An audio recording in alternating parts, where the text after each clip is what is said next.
Highway से 500 metre तक नहीं होगी शराब की दुकानें। जी हां, सुप्रीम कोर्ट का शराबबंदी को लेकर ये अहम आदेश आया है।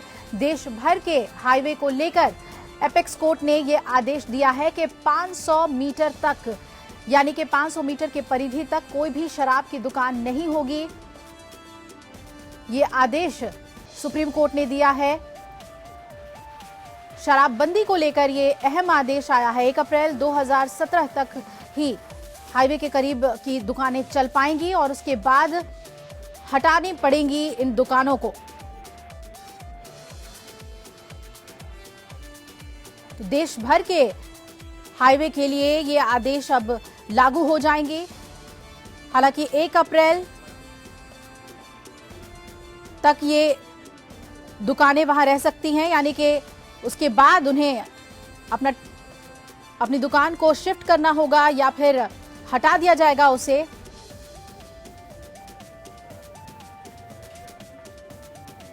तो हाल के दिनों में हाईवे पर हो रही दुर्घटनाओं और आपराधिक मामलों को देखते हुए भी सुप्रीम कोर्ट के इस फैसले को बेहद अहम माना जा सकता है। हरसिमरत रांधवा ILRF मेंबर हमारे साथ जुड़ रहे हैं। हरसिमरत, क्या कुछ कहा गया है ऑर्डर में हाईवे पर शराब की दुकानों को लेकर? जी, इस जजमेंट की प्रोनाउंसमेंट आज चीफ जस्टिस के कोर्ट में हुई। इसमें अकम्पनिंग जजेस justice L Nageswara Rao and justice Chandrachud हैं। जो कोर्ट की जजमेंट है उसका बेसिक क्रक्स ये है कि जो नेशनल और स्टेट हाईवेज हैं उनके विसिनिटी में कोई ऐसी शराब की दुकान नहीं होनी चाहिए। जी। 500 मीटर के डिस्टेंस के अंदर कोई शराब की दुकान डायरेक्टली जो अप्रोचेबल हुए नेशनल और स्टेट हाईवे से वो नहीं होनी चाहिए। कोर्ट ने ये ऑब्जर्व किया था हियरिंग के दौरान कि लोग ड्रंक ड्राइविंग करते हैं और ये गाड़ियां खड़ी होती हैं मतलब बहुत ही अनसेफ तरीके से शराब की दुकानों के बाहर। तो इसको मद्देनजर रखते हुए कोर्ट ने ये डायरेक्शन दी है। जी बिल्कुल, यानी कि जिस तरह से एक्सीडेंट्स बढ़े हैं हाईवे पर उसे देखते हुए सुप्रीम कोर्ट ने ये कहा। वैसे हरसिमरत, 1 अप्रैल 2017 तक कोई कार्रवाई नहीं होगी, तब तक ये दुकान वहां रह सकते हैं। इसके अतिरिक्त कुछ दिशा निर्देश कोर्ट की तरफ से?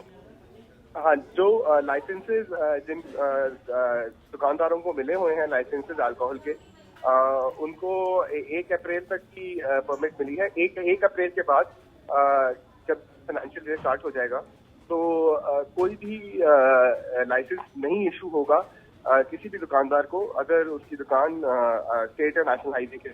जी हरसिमरत, किस तरह से ये मामला सुप्रीम कोर्ट में आया?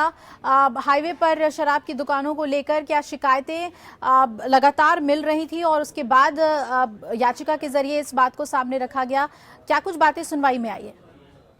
जी, सुनवाई के दौरान सेंट्रल गवर्नमेंट का भी ये सपोर्ट किया है। सेंट्रल गवर्नमेंट ने इस कंटेंशन को कि शराब की दुकानें नहीं होनी चाहिए नेशनल और स्टेट हाईवे के पास। एक स्पेसिफिक केस है माले एरिया का जो पुडुचेरी के अंदर आता है। माले एरिया के अंदर 1 किलोमीटर के स्ट्रेच के अंदर 64 शराब की दुकानें हैं। तो इसको ऑब्जर्व कर, और सिमिलरली जो करनाल जलंधर हाईवे है उसके अंदर शराब की दुकानों की डेंसिटी बहुत ज्यादा है। तो इसको किया है कोर्ट ने और इन्हीं एग्जाम्पल्स को कोर्ट ने दिमाग में रखते हुए ये डायरेक्शन दी है। बिल्कुल, और सबसे अहम कि देश भर के हाईवे पर ये नियम लागू होगा तो उस हिसाब से राज्य सरकार और केंद्र सरकार को काम भी करना होगा। जी बिल्कुल, लाइसेंसेस जो रिन्यू होते हैं और जो फ्रेश लाइसेंसेस इशू होते हैं हर साल, अब जो राज्य सरकार है वो और जो यूनियन टेरिटरीज हैं वो किसी भी दुकानदार को लाइसेंस नहीं इशू करेंगी जो कि स्टेट और नेशनल हाईवे के पास में जिसकी दुकान। जी बिल्कुल, लेकिन 2017 अप्रैल तक 1 अप्रैल तक ये दुकान वहां बने रहेंगे, यानी कि उनको समय दिया गया है विकल्प सोचने के लिए, दूसरी जगह दुकान शुरू करने के लिए। लेकिन 500 मीटर के परिधि में ये शराब की दुकानें नहीं होंगी। और विस्तार से हरसिमरत ने बताया कि किस तरह से ये मामला कोर्ट के संज्ञान में आया था और उसके बाद बेहद ही अहम फैसला सुनाया गया शराबबंदी को लेकर कि हाईवे के पास जो मौजूदा दुकानें हैं उनकी लाइसेंस रद्द होंगे और स्टेट और यूनियन टेरिटरीज को ये दिशा निर्देश दिया गया है कि नए लाइसेंस नहीं जारी किए जाएंगे हाईवे के आसपास किसी शराब की दुकान को लेकर। शुक्रिया हरसिमरत आपका पूरी जानकारी देने के लिए।